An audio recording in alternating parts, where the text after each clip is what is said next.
UP के गाजियाबाद निवासी एक छात्र जो ईरान की राजधानी तेहरान यूनिवर्सिटी में एमबीबीएस की पढ़ाई कर रहा है। इजराइल और ईरान के बीच चल रहे युद्ध के हालातों के बीच गाजियाबाद निवासी छात्र भी वहां फंसा हुआ है। बता दें कि गाजियाबाद के लोनी में छात्र रिजवान के परिवार में चिंता का माहौल बना हुआ है। छात्र के पिता मोहम्मद अली ने बताया कि रविवार शाम बेटे रिजवान से फोन पर बात हुई थी। उस समय कहा था कि मैं 4 बजे खाना खाने जा रहा हूं। इतना ही कुछ दूर आगे बढ़ा तो छात्र ने अपने पिता को बताया कि यहाँ पर चारों तरफ धमाके हो रहे हैं, धुआं ही धुआं उठ रहा है। इतने में पिता ने कहा कि जहां भी सुरक्षित जगह हो वहां निकल जाना।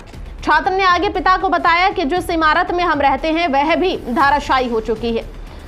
बता दें कि पिता मोहम्मद अली ने बताया कि हमें चिंता है कि बेटे के साथ कोई अनहोनी ना हो जाए, वहां के हालात ठीक नहीं है। रविवार शाम के बाद उसका नंबर भी स्विच ऑफ आया। आज एक नए नंबर से कॉल आई। बस इतना ही कहा कि यहाँ पूरी बिल्डिंग गिर चुकी है, 7 मिनट में बिल्डिंग गिरी है, मैं ठीक हूँ। फिर कॉल कट हो जाती है। लेकिन बेटे के फंसे होने के बाद परिवार में चिंता का माहौल है, जिसमें पिता का कहना है कि हम सरकार से गुहार लगा रहे हैं कि देश के जो भी छात्र वहां पढ़ाई कर रहे हैं उनकी मदद की जाए।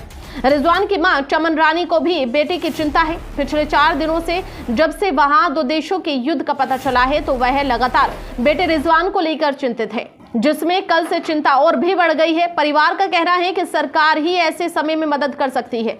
बस हमारा बेटा और दूसरे जो भी बेटे हैं वो सब सलामती से वापस देश लौट आए। जी, मेरा नाम मोहम्मद अली है। आपका लड़का कहाँ पढ़ने गया था और कब आपकी उससे बात? जी, हम ये 1 नवंबर को 2024 में गया था ये ईरान तेहरान यूनिवर्सिटी में पढ़ने के लिए एमबीबीएस की पढ़ाई। और इसकी कल हम रोज बात होती थी, लेकिन कल हमारी 4 बजे से बात हुई है।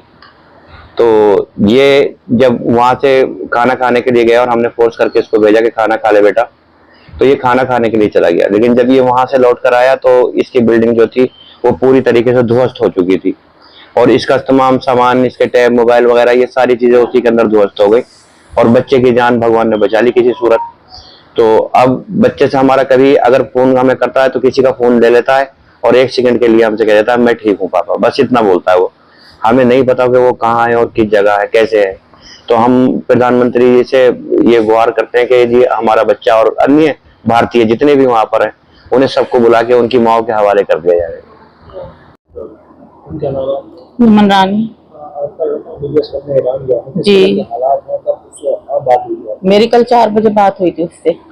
वो खाना खाने गया था, जैसे वो वापस आया तो उसकी सारी बिल्डिंग गिरी हुई थी, उसके में उसका सारा सामान रह गया। उसके बाद वो किसी का फोन लेता है, बस यही बताता है कि मम्मी मैं सही हूँ, आप घबराना नहीं। लेकिन मेरी प्रधानमंत्री से बस यही गुहार है कि मेरे बच्चों को बुलाए और जितने भी भारत के बच्चे हैं वो और 2 बच्चियां और मेरे गाँव की हैं, उन्हें सभी को बुला लें।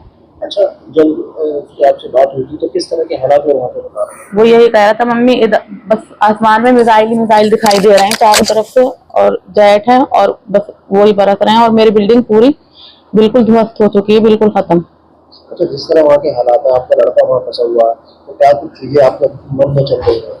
जी, मैं गरीब, मेरा बच्चा साथ खैरियत से आया और जितने भी बाहर के बच्चे हैं जो भी हैं वो सब अपने माँ बाप से आके साथ खैरियत से मिले और मेरा बच्चा भी। और मैं बहुत परेशान हूँ और बस यही है कि मेरा बच्चा साथ खैरियत से आए, बस मन में पता नहीं क्या क्या चल रहा है।